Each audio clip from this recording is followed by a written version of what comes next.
All right, guys. So what we're going to go through today is training with an injury and some of the options we have around this. So some of you may have seen this on my Instagram page already, but on this one here, I'm going to talk through those 8 options in a little bit more detail and some of the things that I do when I'm working with a client and I'm explaining to them or altering their training to help them train around injury. Because training with an injury is very normal. It's very easy to do if we have the right tools in our toolbox to do it. So we'll start up the top and then we'll go back around. So exercise variation. Now, what I mean here is I'm talking about varying the exercise that we're doing to still achieve a similar goal. So exercise variation, a common one I'll use here is a stooping exercise like a conventional deadlift. And sometimes having a history of lower back pain in the conventional deadlift can make it a little bit of a highly sensitive position to do that. That does not mean that the conventional deadlift is a bad movement. It just might mean that after recovering from a lower back injury, especially people who have had like an L5-S1 disc issue, then that stoop position can be quite uncomfortable. That's where I like to include maybe a variation that is like the sumo deadlift. So the sumo deadlift, having that wider feet position, more focused on that rearwards hip positioning rather than that stooped positioning, so not as crunched over, can be more comfortable on someone's lower back. Also, when we're driving up through there, it puts a lot more emphasis on the upper back and the adductors and quads doing more work than the lower back holding that position off the bottom. So that's what I would do in that. That is one of the exercise variations that I would say there. Another exercise variation could be, say, a barbell bench press or a barbell style of movement in that rigid positioning. Maybe we do a dumbbell variant of that exercise. So, a barbell bench press might be uncomfortable on the shoulder at some point for someone because of the rigidity of the movement. And maybe we're like, okay, but I still want to train chest. I still want to press. So we move to a dumbbell one where we have a little bit more freedom of movement in the joint, and that allows us to continue our pressing exercises. Altering range of motion. So this is another one here. It's pretty much exactly as it sounds. Sometimes a certain range of motion is uncomfortable. And sometimes the best thing to do is, it hurts if I go this far. Okay, how about we just don't go that far? We pull that rep back, or we start from a different position. We look at block pulls, we look at rack pulls, things like that. They're a changing of a range of motion. Or maybe the range of motion in a fully extended position is painful, so we reduce that. I've had experience in the past with lat pull downs where someone may have had a little bit of middle back pain right at the bottom of the lat pull down. But that doesn't mean that instead of lat pulling down all the way to here, maybe we just pull to there. And then we can gradually expose ourselves to that position a little bit more over time as our sensitivity lowers. So altering range of motion can work in both ways on, say, we're pressing the full way forward or coming the whole way back. Consulting an exercise specialist. This could be talking to, like, I'm having issues with these certain movements. I don't know if it's me. I don't know if it's just that I'm in this pain at the moment or I've had an injury. So we could be talking acute injury, like I've rolled my ankle, or maybe this is a chronic injury, like a chronic lower back pain or chronic shoulder pain where I just don't know how to feel comfortable in this exercise anymore. So we consult an exercise specialist like a physiotherapist, exercise physiologist, a strength coach, someone who specializes in the area that you're looking for, and saying, I just need some help. And they can help with that. And they'll introduce a lot of things like this as well. But sometimes they can just help with movement correction of getting you to move in the way that is maybe more comfortable for you. Using a tempo. So when I say using a tempo, everyone's heard of the tempo before that. We start the position, we have an eccentric portion for a couple of seconds, the bottom of it, the movement of it going up, and then when we get back to the top. So that's that four, we have these 4 parts. I use tempos a fair bit. I use them a lot in bench press. I use them a lot in squat. I use them a lot in calf movements. And I'm going to go probably through calves today.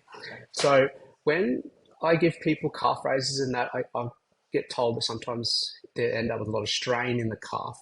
And I find that is normally because of the speed that it's being done. People bounce these out as fast as I possibly can. So I give them a 4-second rep. I want it to take 2 seconds down to reach the bottom, 1 second in the bottom, squeeze back up, 1 second at the top. This just teaches that tempo, teaches the speed of the rep. And the same thing applies to the squat. When people jump out of the hole and find it a little bit aggressive on the way up, and they go, oh, it hurts my lower back or hurts my adductor. And it's like, well, let's use a tempo, let's slow it down and keep control. So one of the things I love about tempo work is it is all about the control of the movement, not just making it harder for the sake of making it harder, but it implies that we are using control. Adjust load or RPE. This one could be as simple as a case of like every tissue has a load capacity. So maybe we are exceeding that capacity, whether it be load or in intensity. Intensity being maybe we're training at a level that our body just quite isn't adapting to. So this is sometimes done where I do this with my powerlifters, for example, because I don't want to continually deload them. So we do adjustments with load and RPE. So they have a RPE 7, 8, like an 8.5, and then a 9 week. And their 9 week final week being only 2 sets as opposed to the 4 sets leading up to it. Now we can use this in injury management as well. So let's say, your shoulder's getting a bit sore after some really heavy bench press at 100 kilos. What if we work at that 90 kilo range and maybe that won't hurt as much?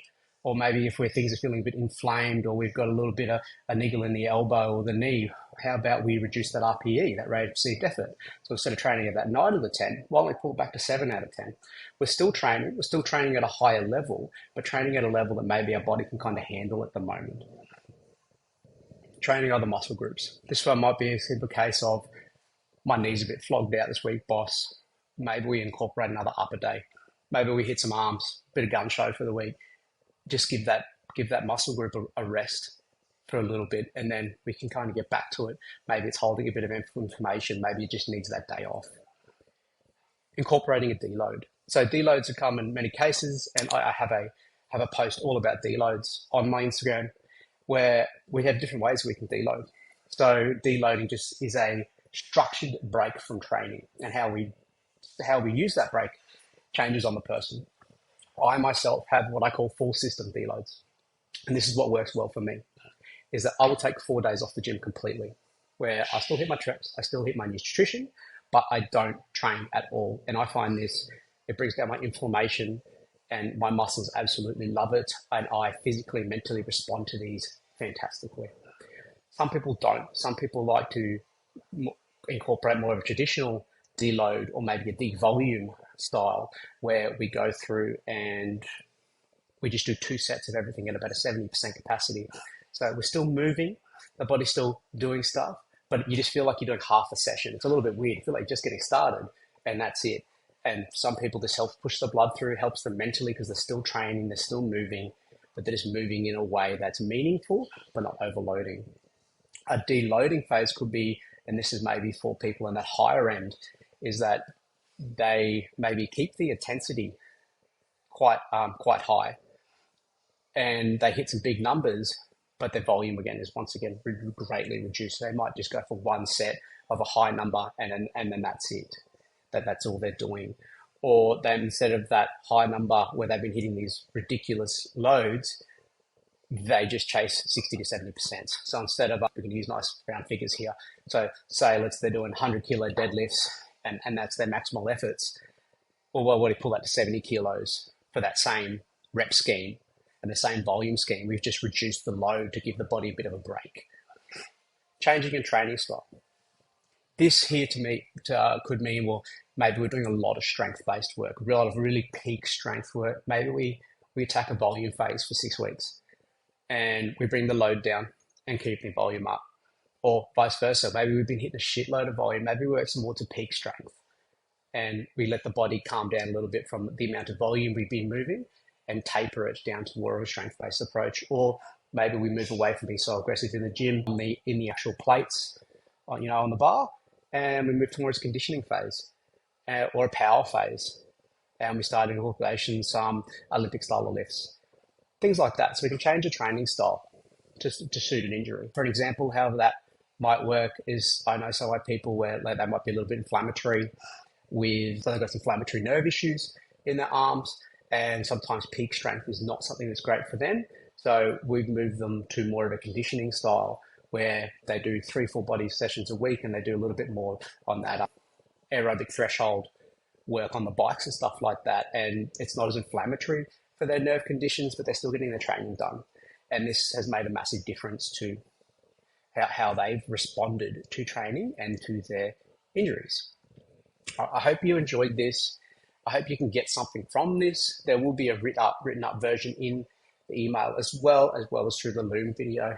A big thing that really helps me with these is if you can share these on Instagram to show that what I'm providing in these emails and how I provide is different to my Instagram page. So anything you can share or comment on that is really appreciative of me and lets me get more of this information out there. I hope everyone has a fantastic day, has a fantastic week, and I hope this helps.